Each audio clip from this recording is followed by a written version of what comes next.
মহানায়ক উত্তম কুমার এবং মহানায়িকা সুচিত্রা সেনের মধ্যে সম্পর্ক কেবলমাত্র সিনেমার অভিনয়ের মধ্যেই সীমাবদ্ধ থাকেনি। ব্যক্তিগত জীবনে তারা হয়ে উঠেছিলেন একে অপরের অত্যন্ত ভালো বন্ধু। মহানায়ক উত্তম কুমার একসময়ে মহানায়িকা সুচিত্রা সেনকে বিয়ে করতে চেয়েছিলেন। বিয়ের কথা বলেছিলেন তিনি সুচিত্রা সেনকে, তবুও শেষ পর্যন্ত বিয়ে হয়নি তাদের।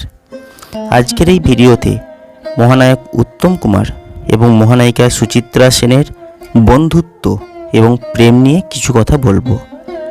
যুগের পর যুগ পার হলেও বাঙালি রোমান্টিসিজম প্রাণী, আর বাংলা চলচ্চিত্রের সবথেকে রোমান্টিক জুটির খোঁজ করতে বসলে সবার আগে উত্তম কুমার এবং সুচিত্রা সেনের নাম উঠে আসে। বাঙালি যতই আধুনিক হোক না কেন, এই পথ যদি না শেষ হয় বা তুমি না হয় রহিতে কাছে, এই রকম গান শুনলে আজও স্মৃতিপ্রবণ হয়ে ওঠে আমাদের মন। নতুন নতুন অনেক নায়ক অনেক নায়িকা এসেছে, তা সত্ত্বেও সিনেমাপ্রেমী বাঙালির কাছে উত্তম এবং সুচিত্রা মহানায়ক এবং মহানায়িকা হয়ে রয়ে গেছেন। বাংলা সিনেমার স্বর্ণযুগের দুই মহারথী ছিলেন তারা। একসঙ্গে প্রায় 22 বছর অভিনয় করেছিলেন উত্তম কুমার এবং সুচিত্রা সেন। একসঙ্গে 30টি ছবিতে তারা অভিনয় করেছিলেন। অন স্ক্রিন রসায়নের পাশাপাশি উত্তম সুচিত্রার ব্যক্তিগত জীবনের রসায়ন নিয়েও একই রকম চর্চা চলেছিল তখন। এত বছর পরেও দুজনের পর্দার পেছনের সম্পর্ক নিয়ে কৌতূহলী সাধারণ মানুষ। তবে অন্য কোনো রকম সম্পর্কের আগে তারা খুব ভালো বন্ধু ছিলেন। সুচিত্রার কাছে উত্তম কুমার ছিলেন উতু, আর মহানায়কের কাছে তিনি ছিলেন রমা। গভীর বন্ধুত্বে হাসি ঠাট্টা নিশ্চয়ই চলে, আর তেমনই ছিল উত্তম সুচিত্রার সম্পর্ক। শুনতে পাওয়া যায় একবার নাকি সুচিত্রা সেনকে বিয়ের প্রস্তাব দিয়েছিলেন উত্তম কুমার।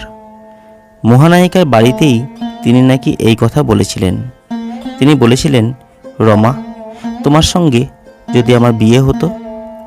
উত্তম কুমারের প্রশ্নে সুচিত্রা সেন বলেছিলেন, সেই বিয়ে একদিনও টিকত না, কারণ তোমার আর আমার ব্যক্তিত্ব অত্যন্ত স্বতন্ত্র। সেখানে সংঘাত হবে। তুমি চাইতে তোমার সাফল্য, আমি চাইতাম আমার। এমন দুজন বিয়ে করলে খুব বাজেভাবে সেই বিয়েটা ভেঙে যেত। আবার দুজনের মধ্যে ঝগড়া বিবাদ কম হয়নি। দুজনের মান অভিমানের পালায় শুটিং অনেক সময় বন্ধ হয়ে গেছে। শুনতে পাওয়া যায় উত্তম সুচিত্রার মধ্যে বিবাদের কারণে সপ্তপদীর শুটিং অনেক দিন পর্যন্ত আটকে ছিল। আসলে উত্তম কুমার এবং সুচিত্রা সেন তারা একে অন্যের পরিপূরক ছিলেন। ব্যক্তিগত জীবনে তাদের সম্পর্ক অত্যন্ত ভালো ছিল বলেই সিনেমার পর্দায় তারা এত অন্তরঙ্গভাবে এত আপনভাবে অভিনয় করতে পারতেন।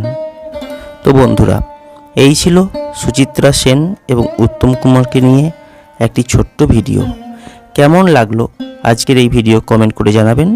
যদি ভালো লাগে লাইক করবেন, শেয়ার করবেন, অবশ্যই চ্যানেলটিকে সাবস্ক্রাইব করবেন।